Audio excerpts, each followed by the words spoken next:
You're listening to Crushing Club Marketing, a podcast for progressive club leaders ready to increase their club's revenue. The time for change begins right now. You have an aging membership and want to attract young members to your club, yet you're still trying the same old marketing tactics. It's a rut many private club marketers find themselves in, and one that's sure to hurt membership in the long haul. If this sounds like your current club crisis, you'll want to hear from today's guest, Karen Hines, the CEO and founder of Workplace Success Group, a firm that focuses on the next generation of leaders. In this episode, Karen debunks millennial stereotypes to help you better understand the generation that's challenging the way clubs operate and present themselves. Well, Karen, thanks so much for being with us today. Thanks for having me, and hello to your listening audience out there. Well, thank you. This is such an interesting conversation around the quote-unquote millennials, and as you and I have been discussing prior to the recording, it's a phrase that, I mean, for me at least, I am growing tired of using it, and I actually feel like it's becoming a somewhat offensive term. Do you feel the same way? I so agree with you. I mean, when you hear the term millennials or Gen Y, as they're often referred to, it's almost like a dirty word now because people really don't like that. And it's a generalization of a generation. In addition, not all millennials are the same. There are people who were born in the same time frame between 85 and 2000, but because of where they were brought up, because of the values of the community in which they live, because of the political situation where the country might be in, do not demonstrate or exhibit the same, the stereotypical characteristics that we've come to know as millennials. And it's so interesting, too, because this has gone on for probably forever, where the older generation has some issue with the younger generation. Yes. I always think about like rock and roll music, right? It's like, what is this? Turn this music down. Exactly. So the idea even of people who are in their, say, 50s or probably 50s, I guess, and looking at millennials and thinking, oh my gosh, why has it become such a big deal, do you think? I think it's become a big deal because we have such readily information available. Information is readily available, so to speak. So we think in the years gone by, the generational divide has always been there. My grandparents talked about it. My great-grandparents talked about it, and it will continue. But now we're in an information age where we're able to have information available at our fingertips, so people are able to talk more about it and they're able to express themselves. So we hear more. So we hear more and we feel it's bigger. It really isn't bigger per se. It's the same conversation they had 100 years ago. We just hear more because of the mediums we have available to us now. That's interesting. Yeah, so it's just easier to spread that information. Spread it quickly. Yeah. Social media, podcasts, radio, really TV, streaming, you name it. Before it's probably radio and TV or newspaper. So right. Now we have multiple mediums by which to share this information. Yeah, in your work, you do quite a bit of work with people in this younger set. Yes, we're developing millennial leaders. Exactly. Yeah, tell us what have you learned about this generation, and that would be useful for people who are listening. Like how do from what, and these are all we realize these are generalizations, but in that context, what are some things that you've learned about this generation? So for this generation, this will be or is the most diverse generation that we've ever seen anywhere in our history. So we have people who come from diverse backgrounds, and that's important because we're now in a global economy where we need to pay attention to who our clients are, where our demographics are coming from, and what their needs are. And companies are also able to bring in new products because their demographics have changed of who their clientele really is. So that's one thing we know about them. They're diverse. They're big on collaboration.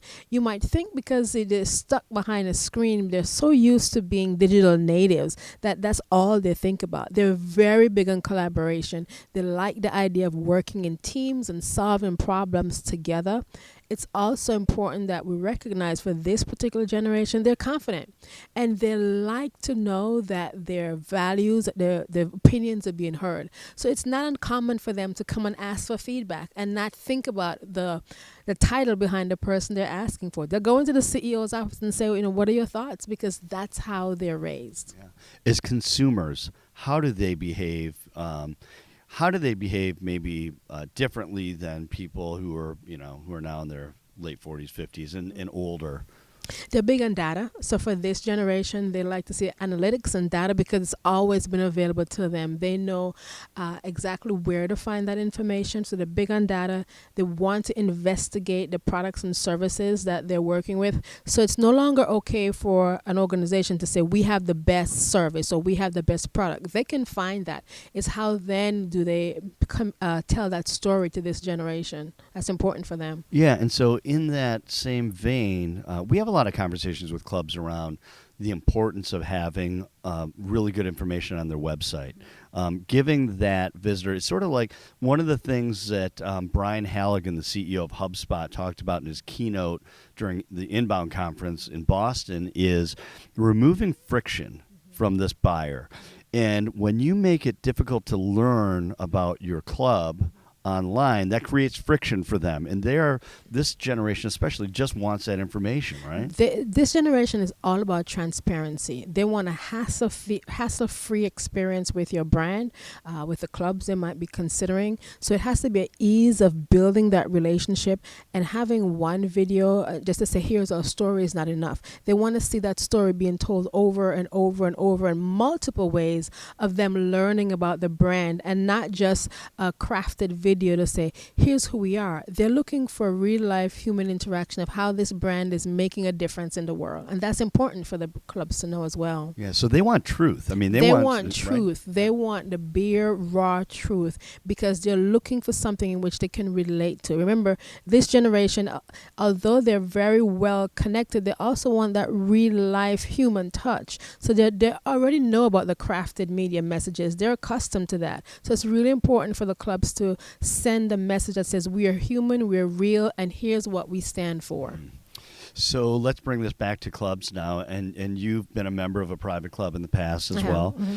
And what we hear quite a bit today is that from our context of clubs is that they need to get younger. Yes. That our membership is getting older, and it's important to keep this younger generation into the clubs. And so it's really easy to say that. It is. That is so difficult to do. Put into practice. Yeah. So what you know about this group, what are the things that people who are listening today should consider when they say we need to get younger? What are some... Well, younger what? What exactly are you looking for? Are you looking for younger families? Are you looking for younger golfers? Are you looking for younger professional women? Are you looking for stay-at-home moms? You can think about it. There's so many... The definition of younger has to drill down deeper. I know of an organization when they said younger...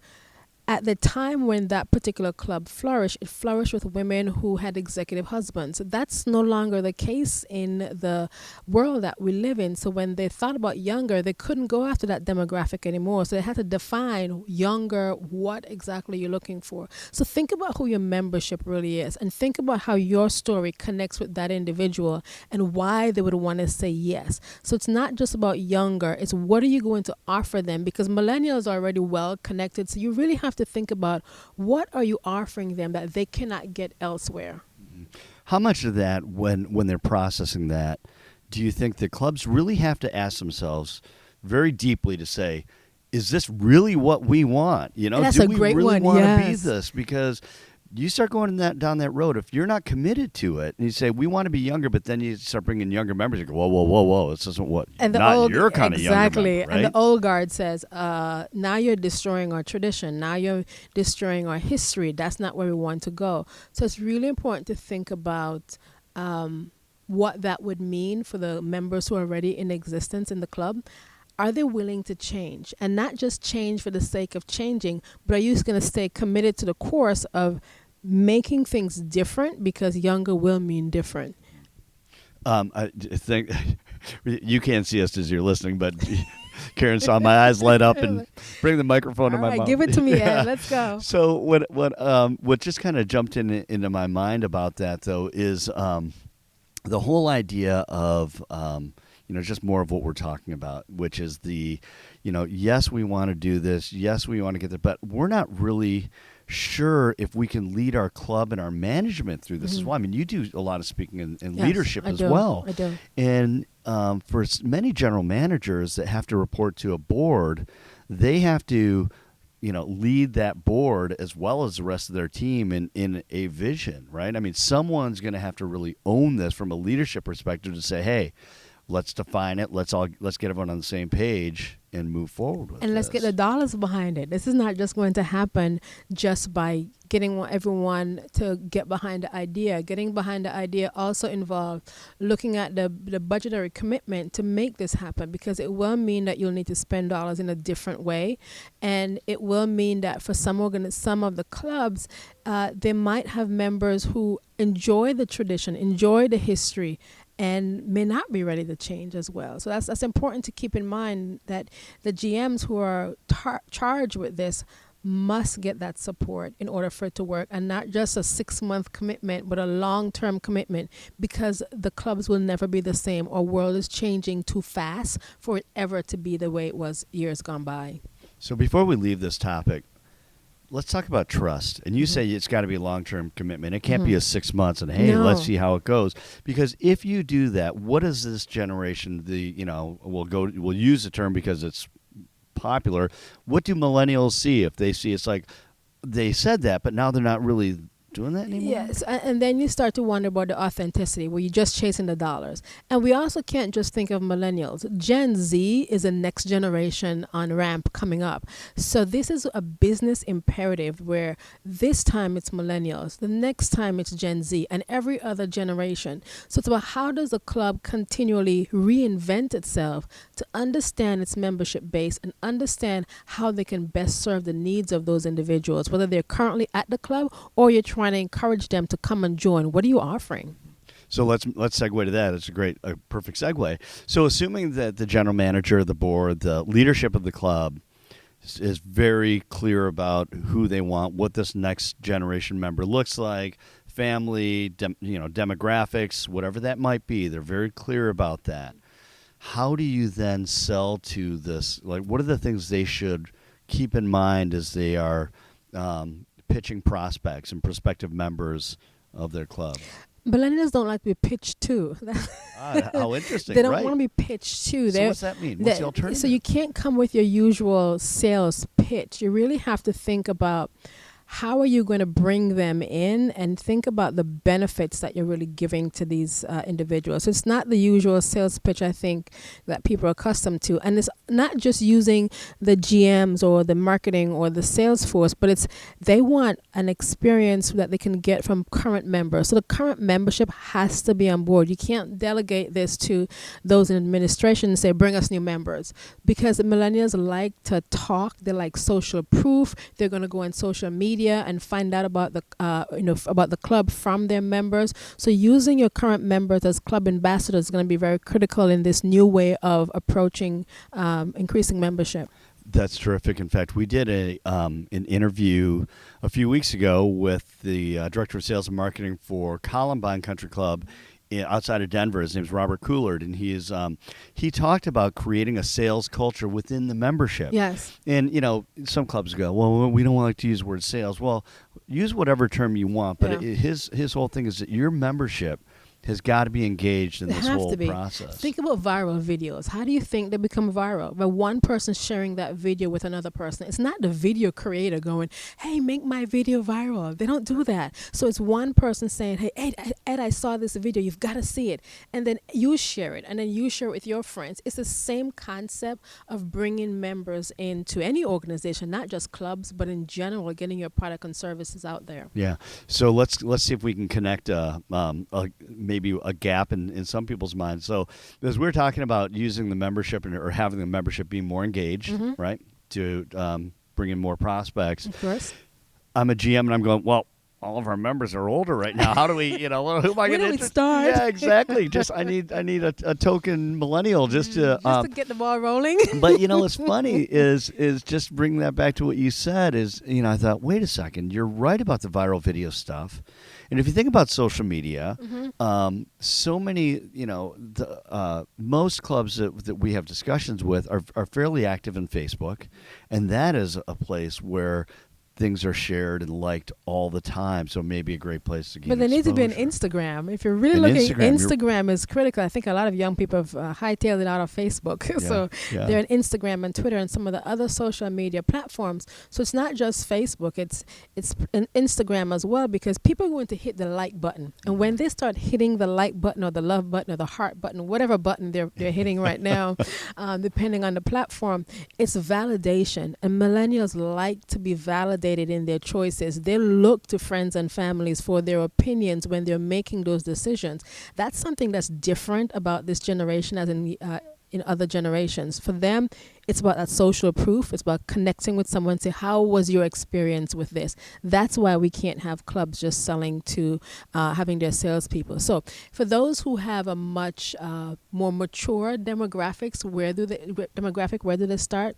That's a very good question. I think you need to find out one or two per person, but those older members have children and grandchildren. Start talking about the benefits to them, and then bring them to lunch to the club, or bring them to dinner or an event at the club, so you can begin exposing those within your friends and family circle to the organization, and then move it on from there. And so many clubs do a really nice job of leveraging a junior membership at a lower initiation fee, and so exactly. really leveraging that channel probably as well.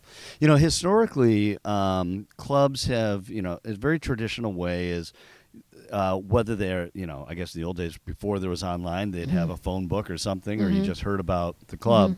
But now online, a lot of more traditional clubs will say, we're not going to give you initiation fee information, monthly dues information. In fact, we're not going to give you a whole lot of information at all on our website, because what we really want you to do is come to our club, meet with our membership director, who can give you a tour and really see what the club is all about. What is the challenge with that with millennials? Going back to that transparency piece, it's why do I have to give up my time and energy to find out what you have, and you really haven't given me anything? So what's the trade-off for them coming besides them finding out about your club? So I'll play I'll play GM role. Hey, GM, let's make this happen. Director. Yeah. And I say, well, it's an experience. I mean, to walk through our front doors and to really see what it's like, you have to, we can't do it justice on our website. We don't, we want to bring you in here. So that's where clubs have to take it a step further and take that experience online. So by the time I get to the front door, I'm just about sold, because I've seen where you not just talk about your crafted story about the club, but I've seen the impact the club has had. I've seen the story online, and now I'm interested. So now I'm willing to come in.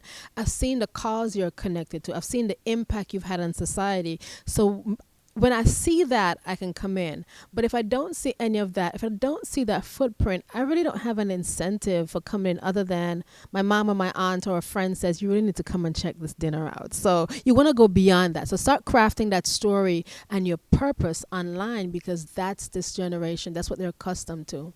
And they don't really want to be told, right? Just say, hey, you need to come with me to lunch. Why? So you can, right, exactly. Why am I doing that? Let me experience the club before I get in front of you. Yeah. So it would give me whet my appetite to say, wow, look at the great work this organization's doing. So I can like it on Instagram, or love it on Instagram, and then hey, let's go to lunch at this organization because this is the impact they're having. Because I think this generation, they already have their friend circle, so you really have to think about what benefit are you offering them. It's not like years gone by where there was this exclusivity, especially at the upper echelon. So for a lot of millennials, they already have contacts into some senior executives by virtue of the internet. Right. So it's not as siloed as before. Yeah, it's very interesting. The how important is it? You see a lot of clubs today adding a lot of different amenities in an effort, I think, to appeal to a younger demographic as well. If you were to just, dream up, knowing what you know about millennials, if you were to dream up things around like what private clubs could do to make them more appealing generally to a younger demographic, is there anything that comes to your mind? I think First of all, you have to recognize what young means for your club, and before you start deciding on amenities, because you can put amenities in that fits a younger demographic, but it's not your younger demographic.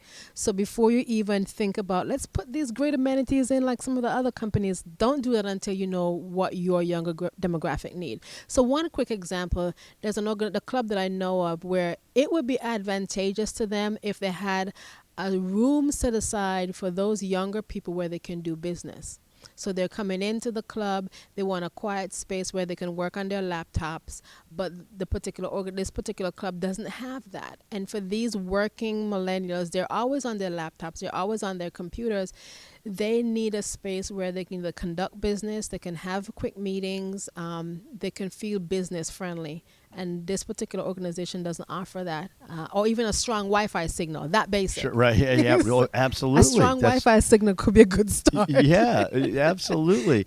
So it is interesting about again, it goes back to the idea of really understanding who that demographic is. What do they look like? What do they want? So some clubs might say, well, we don't really.